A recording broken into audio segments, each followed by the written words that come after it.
So you're saying that women have, as human beings, lost worth. Women who, prior to their sexual revolution, were worth more than women today. I would say that, yes, women have devalued themselves by becoming overtly sexual. Clever. Did you catch the subtlety? She says yes, but what is she saying yes to? Instead of directly affirming that women have lost worth as human beings, she immediately reframes. Women have devalued themselves. Women have devalued themselves. This is rhetorically brilliant because devalued themselves is deliberately ambiguous. It could mean that they've lost inherent worth as human beings, the big claim, or it could mean that they've made themselves less appealing to men. A trivial claim. She's giving herself wiggle room while sounding provocative, giving the appearance of owning her controversial view without actually committing to it. But there's another layer of rhetorical maneuvering that's worth noting. Notice her specific word choices. Devalued themselves by becoming overtly sexual. Women have devalued themselves by becoming overtly sexual. This is loaded language when someone uses emotionally charged words rather than neutral terms, and it's typically done to manipulate rather than to illuminate. For example, when someone describes taking the morning after pill as murdering babies versus preventing pregnancy, both statements refer to the same action, right? But the first uses loaded language, murdering babies, to trigger emotional responses, while the second uses medical language. The loaded version makes you feel horror before you can even think about the science, that emergency contraception merely prevents ovulation, it doesn't end pregnancy. In Candace's case, instead of neutral terms like having multiple partners, she chooses overtly sexual. By becoming overtly sexual. A phrase dripping with judgment and disgust. Likewise, devaluing themselves isn't merely describing behavior, it's pronouncing moral condemnation. Women have devalued themselves. When you hear overtly sexual, you're meant to picture something shameful, excessive, wrong. When you hear devalued, you're meant to think about damaged goods, depreciated assets, something ruined. The language does the arguing for her. Who would defend being overtly sexual? Who would champion devaluing yourself? And notice how she frames it. Women have done this to themselves. Devalued themselves. It's women's fault for exercising the sexual freedom that men have always enjoyed. The double standard isn't just present, it's foundational to her entire worldview. But Zena, she's not having it. I would say that, yes, women have devalued themselves by becoming overtly sexual. 3 words. That's all it takes. Zena has spotted exactly what's happening here. Candace's answer is too vague, too slippery. Devalued themselves according to what standard? By whose measure? In whose eyes? She's saying, come on, Candace, plant your flag, commit to a position, and then we can examine it. To make a quick meta point, in philosophy, being evasive, as Candace is being here, isn't seen as clever. It's seen as a serious failure. If you can't clearly articulate your position, you're not effectively communicating your thesis. You're not doing philosophy, you're doing rhetoric. But in the current conservative debate book, vagueness is a feature, not a bug. It's strategic ambiguity, and it is exceptionally effective. You make a provocative claim that sounds profound, but remains fuzzy enough to retreat from later. You get people nodding along before they realize what they're actually agreeing to. Then, when someone spots the implications and challenges you, you can make them look like they're overreacting or misunderstanding your trivial, nuanced position. It is very effective. Now, as for whether Zena is aware of such traps, we can only speculate, but regardless, her philosophical modus operandi makes her the perfect counter to it. She won't let vague assertions slide. She demands precision. Anyhow, back to this simple question. Sexual. Yeah, according to who? Because if women's worth is being devalued, someone must be doing the devaluing, right? By what metric? According to whom? Sexual.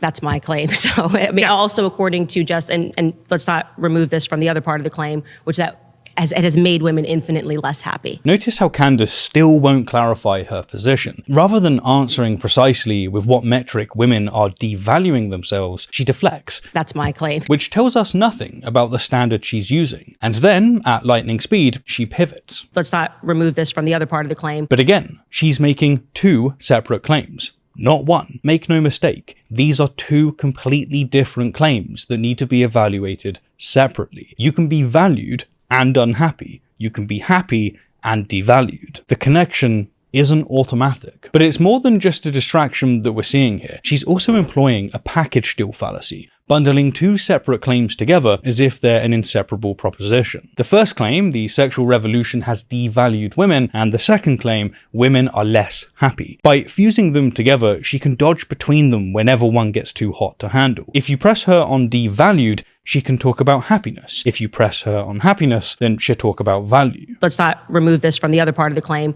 which it has made women infinitely less happy. It's rhetorically clever because it gives her maximal wiggle room while making it look like she's defending a coherent position. Right. So are you saying, but you're saying that according to you, women have been devalued? Zena sees exactly what's happening here, and she's not biting. While Candace tries to escape into vague claims about happiness, Zena drags her right back to the original question. No pivot allowed, no package deals accepted. If Candace wants to claim that women have been devalued, she needs to own it and explain it. We can talk about happiness later. But you're saying that according to you, women have been devalued? Not according to me. According to the time in which people are getting married, how difficult it is for people to find a partner that's willing to commit to them. And I think that's in large part due to the fact that women are offering sex for free, because it was a major component of the sexual revolution was this idea. So a woman's worth is tied to her sexuality. Despite Candace's continued evasiveness, she's actually just implicitly answered the question. The metrics she's citing, marriage timing, finding committed partners, these don't measure women's worth as human beings. They measure whether some men consider them wife material. And yes, material is the right word to use here. So after all of this back and forth, after this laborious pressure, Candace has retreated to the mere trivial claim. I mean, imagine if she stood up on stage and said, my first claim is that some men won't want to marry women who have experienced the same sexual freedoms that men enjoy. Would anyone care? Would that justify the entailment of rolling back 60 years of women's rights? Of course not. It's pathetic. It means nothing. But that is exactly what Zena has managed to expose, simply by calmly asking basic, clarifying questions. Fantastic. Now, this retreat from bold claim to boring one isn't just evasiveness, it's a specific rhetorical strategy. Candace didn't stumble into this pattern by accident. She's executing a well-known debate tactic that has a name. It's the motte-and-bailey fallacy. It occurs when someone makes a bold, controversial claim, the Bailey, but then when challenged, retreats to a much safer, more defensible position, the motte. For example, someone might claim that taxation helps no one. That's your Bailey. But when pressed about roads and schools, retreat to, well, I was just, I think that the government should be more efficient with the money that it has. That's your motte. The first is radical and hard to defend. The second is reasonable, but boring, it's trivial. And this is what Candace is doing here. She came out swinging with the provocative claim that the sexual revolution has devalued women, implying that their worth as human beings has diminished. That's the Bailey, the exciting position that makes you a megastar. My first claim is that the sexual revolution has devalued women and made them infinitely less happy. But under the tiniest bit of pressure from Zena, Sexual. she retreats to the motte, not as human beings, just in terms of finding relationships. According to the time in which people are getting married, how difficult it is for people to find a partner that's willing to commit to them. Oh, so the incredible revelation is that women embracing sexual freedom could face challenges attracting conservative men. That's it.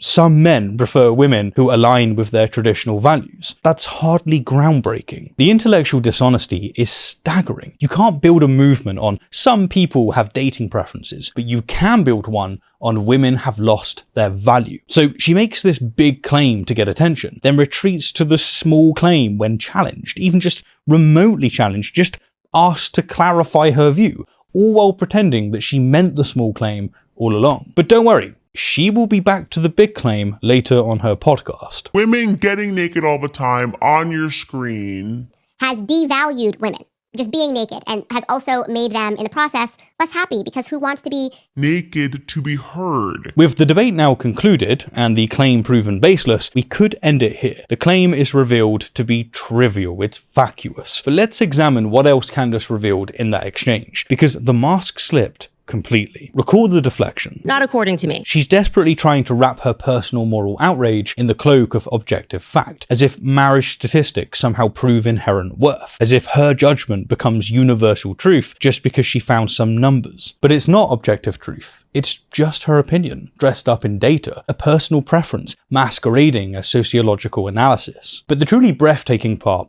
was this. Women are offering sex for free. For free, like it's a commodity, like it's something that should be withheld until proper payment in the form of commitment or marriage has been secured. This is loaded language again, but it's more pernicious than before. The phrase for free doesn't just describe, it prescribes. It assumes sex is inherently transactional, that it should have a price, that women who don't charge are making a business error. So before we even get to the debate about whether sex should be viewed economically, the language has already decided. Of course it's a product. The only question is pricing. What the feminists have done is like every 19-year-old boy's dream, is that every girl is easy and accessible and you don't have to work to go get sex. Candace is evidently not even trying to hide the transactional view anymore. Women's sexuality is a product, and they've crashed their own market value by not maintaining artificial scarcity. This is sexual economics at its most grotesque. In Candace's world, women aren't people making choices about their own bodies. They're vendors who have foolishly underpriced their goods. The sexual revolution didn't liberate women, it tricked them into a bad business model. The sexual revolution, everybody's sleeping with everybody, living in a commune, sex, love, rock and roll. And Zena, brilliant as ever, cuts through the fluff with surgical precision. So a woman's worth is tied to her sexuality. That single line says it all, because that is what this is really about, isn't it? Not happiness, not fulfillment, not even traditional values, just the simple medieval idea that women's value as human beings is determined by their sexual history.